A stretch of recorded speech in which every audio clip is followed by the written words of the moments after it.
Hello friends, आप सबका स्वागत है हमारे यूट्यूब चैनल आईटी स्टडी में। आज की वीडियो में हम देखने वाले हैं पैकेट स्विचिंग। इससे पहले हम लोग सर्किट स्विचिंग पढ़ चुके हैं।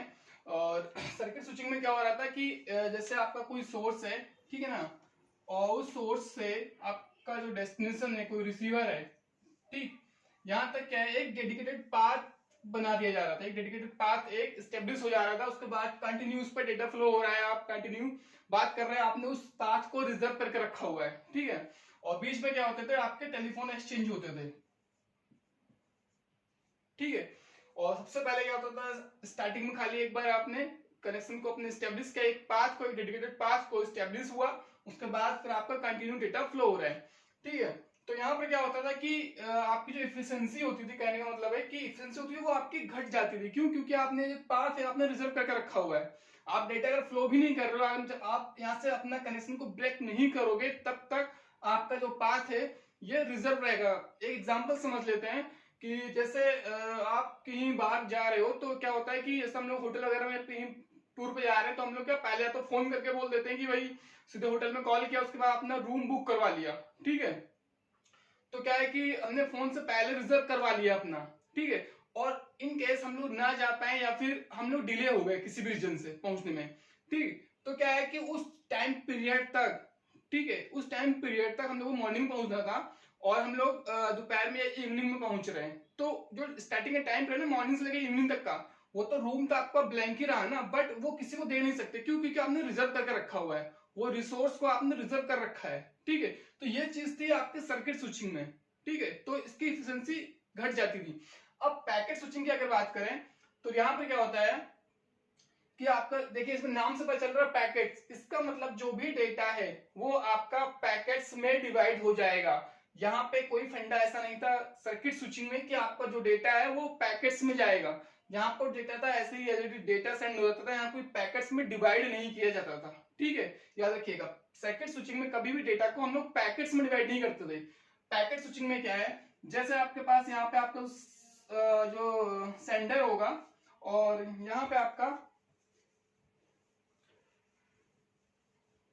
ये रिसीवर है, ठीक है, जो डेस्टिनेशन है जहां आप डेटा सेंड कर रहे हो, ठीक। बीच में क्या होते थे, हमारे डिवाइसेस लगी हुई हैं, जैसे स्विच लगा हुआ है यहाँ पे, ठीक है ना, स्विच 1 लगा है, स्विच 2 लगा हुआ है मान लीजिए, ठीक है। और डेटा सेंड होना है सेंडर से रिसीवर के पास में। तो क्या होता था कि जो इसके पास जो भी डेटा है या जो भी मैसेज, इसको हम लोग कह सकते हैं कोई मैसेज है या डेटा है, तो वो क्या होता है, सबसे पहले उसको हम लोग छोटे छोटे पैकेट्स में डिवाइड करेंगे। भाई एप्लीकेशन लेयर से डेटा क्या है, वन बाय वन एक एक लेयर पे होता हुआ नीचे लास्ट में फिजिकल और डेटा लिंक लेयर और फिजिकल लेयर पर पहुंचता है, ठीक है। तो ये जो हमारा पैकेट स्विचिंग जो है टेक्निक, ये हमारा डेटा लिंक लेयर और फिजिकल लेयर पे वर्क करता है, ठीक है। तो होगा क्या कि डेटा क्या है, उसको पैकेट्स में हम लोग के यहाँ पे डिवाइड हो गए। उस डेटा को हम लोग पैकेट्स में अलग अलग डिवाइड कर, सेगमेंट्स में किया और उन सेगमेंट्स हम लोग पैकेट्स बोल रहे हैं, क्यों पैकेट्स में अलग अलग हो गए, ठीक। उसके बाद उस पैकेट्स को हम लोग क्या कर रहे हैं, अपने सर्किट में हमने सेंड किया, ठीक है ना। तो वो पैकेट क्या हमारा है, जो डेटा पैकेट से वो सेंड हुआ, इस स्विच के पास आया, इस स्विच के पास क्या हुआ, इस स्विच में इस डेटा पैकेट्स को पहले स्टोर किया, यहां स्टोर हो जाएगा, ठीक है।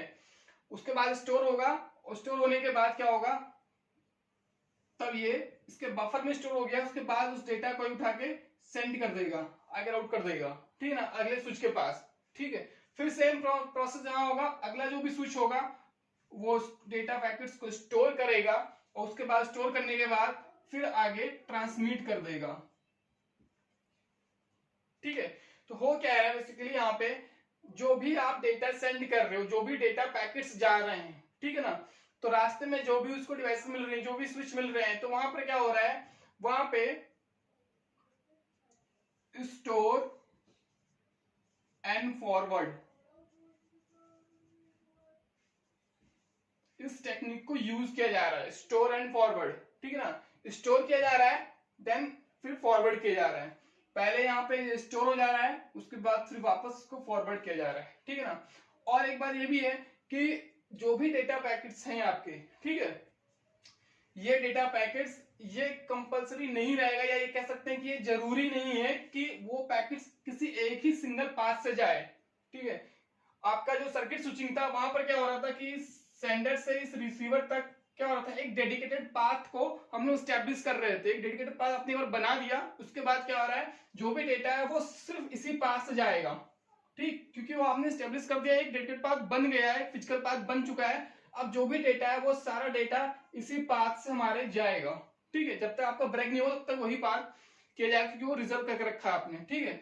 बट यहाँ पर ऐसा कोई जरूरी नहीं है कि आपका जो डेटा पैकेट्स है वो पैकेट सिर्फ एक सिंगल पाथ से जाए या सिर्फ उसी डेडिकेटेड पाथ से जाए, ठीक है। वो हो सकता है कोई और यहाँ पे कोई स्विच लगा हो अदर, ठीक है ना, स्विच 3 हो, स्विच 4, ठीक है, यहाँ कोई स्विच हो स्विच 5, तो हो सकता है वो कुछ पैकेट्स इस वाले पाथ को ले लें, ठीक है ना, हो सकता है कोई पैकेट्स इस वाले पाथ को ले लें और निकल जाए, ठीक है। कोई एक डेडिकेटेड एक सिंगल पाथ नहीं होगा कि जो आपका डेटा पैकेट है वो एक सिंगल पाथ से ही जाए, ठीक है। तो अलग अलग पाथ के थ्रू भी वो जा सकते हैं। तो जब अलग अलग पाथ जाएंगे, अगर सबका पाथ अलग है, हर पैकेट का जो जरूरी नहीं कि सब सिंगल पाथ से जा रहे हैं, तो यहाँ पे क्या होगा, यहाँ पे जो आपको ऑर्डर मिलेगा वो इन ऑर्डर में नहीं पहुंचेंगे पैकेट्स, ठीक है ना। तो आपको यहाँ पे एक सीक्वेंस नहीं मिलेगा, आपको यहाँ क्या करना पड़ेगा, फिर उसको क्या जो भी पैकेट्स आए आपके पास वो सारे पैकेट्स आए, ठीक है ना, उसको रीअसेंबल करना पड़ेगा फिर से। मान लीजिए यहाँ से पैकेट्स भेजे गए 1 2 3, ठीक है ना, 3 पैकेट्स भेजे गए। पहला पैकेट तो आपके इस S1 S2 और रिसीवर तक पहुंचा इस वाले पाथ से, S1 से S2 वाले पाथ से। हो सकता है कि दूसरा वाला जो है वो S3 के थ्रू निकले, ठीक है ना, तीसरा वाला पाथ आपके इस S5 से जाए, ठीक है। तो इस वजह से यहाँ पर क्या हुआ, आपको सबसे पहले आपका जो फास्ट पाथ होगा जो भी, तो जिसमें आपके डिवाइसेस कम पड़ेंगी, तो आपका जब जो डिले हो रहा होगा कम होगा, तो हो सकता है कि वो जल्दी पहुंच जाएगा। तो हो सकता है आपका जो लास्ट वाला पैकेट वो पहला पहुंच जाए, उसके बाद फिर पहले वाला पहुंचे, ठीक है, उसके बाद फिर दूसरा वाला पहुंचे, ठीक है ना। तो यहाँ पर क्या होगा, इस रिसीवर साइड पे क्या होगा, उसको असेंबल करना पड़ेगा, ठीक है। तो इसलिए यहाँ पे डिले होगा, आपका डिले क्या होगा, यहाँ हाई होगा, हाई डिले, ठीक है ना। और डिले ऐसा नहीं है कि यहाँ स्टोर किया जा रहा है तो बहुत ज्यादा डिले होगा, ये बहुत माइनर सा होता है, हम लोग को पता नहीं चलता, ठीक है ना। बट क्या है भाई, डिले तो हो रहा है क्योंकि ये स्टोर कर रहा है, उसके बाद वो सेंड कर रहा है, पहले इसके बफर में जाएगा डेटा पैकेट, उसके बाद फिर वो आगे सेंड करेगा, तो डिले हाई होगा। बट इफिशियंसी की बात करें तो यहाँ पर हमको इफिशियंसी क्या मिलेगी, हाई मिल जाएगी, हाई इफिशियंसी, ठीक है। यहाँ जो होगी इफिशियंसी बढ़ जाएगी, क्यों, क्योंकि भाई एक आपने कोई रिजर्व करके नहीं रखा है पैकेट्स को, आपने एक पैकेट से यहाँ सेंड किया, इसने स्टोर किया, उसी समय आप पीछे से दूसरा पैकेट्स भी देंगे, और ये पैकेट को स्टोर करने के बाद जैसे इसको सेंड कर रहा होगा, पीछे से दूसरा पैकेट को अपना स्टोर करेगा और उसको भी स्टोर करना शुरू कर देगा। ऐसा नहीं है कि भाई आपके पास इस स्विच के अंदर कोई पैकेट आपने भेजा, ठीक है, एक पैकेट आया, और वो पैकेट क्या होगा कि ये स्विच क्या कर रहा है, इस दूसरे वाले स्विच को सेंड कर रहा है, ठीक है ना। यहाँ इसने स्टोर किया, स्टोर करने के बाद उस पैकेट को दूसरे को सेंड कर रहा है, जब वो सेंड कर रहा होगा उसी समय वो दूसरा पैकेट्स को अपने पास स्टोर करना भी शुरू कर देगा, ठीक है, स्टोर भी कर लेगा, ठीक। वो आपने एक सिंगल पाथ को रिजर्व करके नहीं रखा होगा कि आपका सारा जो भी डेटा है, जो भी पैकेट्स हैं हमारे, वो एक सिंगल पाथ उसी से जाएंगे, या फिर वो उस टाइम पे दूसरा कोई पैकेट कोई मान लीजिए वो जब सेंड कर रहा है, या फिर आपने जब तक वो जो डेटा पैकेट हमारा डेस्टिनेशन तक पहुंच नहीं जाएगा तब तक आप दूसरा पैकेट सेंड नहीं कर सकते, ऐसा नहीं है, ठीक है ना। आपने एक सेंड किया, उसको आप पैरेलली सारे पैकेट्स को अपने कंटिन्यू फ्लो करवा रहे हैं, सारे भेज रहे हैं, ठीक है। तो ऐसा होता है हमारा पैकेट स्विचिंग। इसमें जो कह सकते हैं कि इसके दो पार्ट्स होते हैं, ठीक है। एक होता है हमारा यूजर डेटाग्राम, ठीक है, जिसको हम डेटाग्राम बोलते हैं। एक डेटाग्राम टेक्निक होती है हमारी, ठीक है, और दूसरी है हमारी वर्चुअल सर्किट।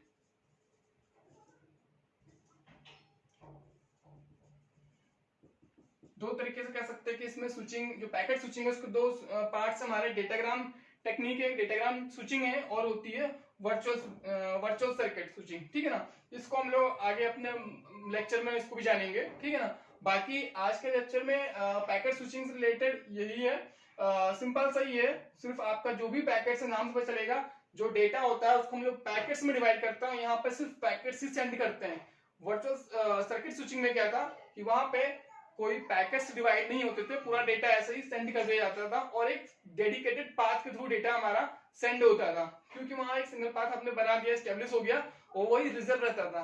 बट यहाँ पे कोई भी पाथ आपका रिजर्व नहीं रहेगा, आप किसी भी पाथ से आपका डेटा जो कस्टमर पैकेट जो होगा वो पैकेट्स हमारे अलग अलग पाथ से जा सकते हैं, ठीक है। और यहाँ पे इसी वजह से आपकी इफिशियंसी जो होगी वो बढ़ जाएगी, क्योंकि आपने कोई रिजर्व करके नहीं रखा हुआ है, कोई भी रिसोर्स को रिजर्व नहीं कर रखा है, ठीक है ना। आपकी इफिशियंसी बढ़ जाएगी और जो डिवाइस मिल रही है, जो भी स्विच आपके बीच में रास्ते में पड़ रहे हैं, वो स्विच क्या कर रहे हैं, उन डेटा पैकेट्स को स्टोर कर रहे हैं, फिर फॉरवर्ड कर रहे हैं। तो इस रीजन से क्या हो रहा है, यहाँ पे डिले जो है थोड़ा बढ़ जा रहा है, ठीक है ना। और स्टोर एंड फॉरवर्ड जो टेक्निक है उसको यूज किया जा रहा है यहाँ पे, ठीक है। तो पैकेट स्विचिंग में बस इतना ही है। वीडियो पसंद आई हो तो लाइक जरूर कीजिएगा, और अगर चैनल सब्सक्राइब नहीं किया है तो चैनल सब्सक्राइब जरूर कीजिएगा। आज के लिए इतना ही, थैंक यू।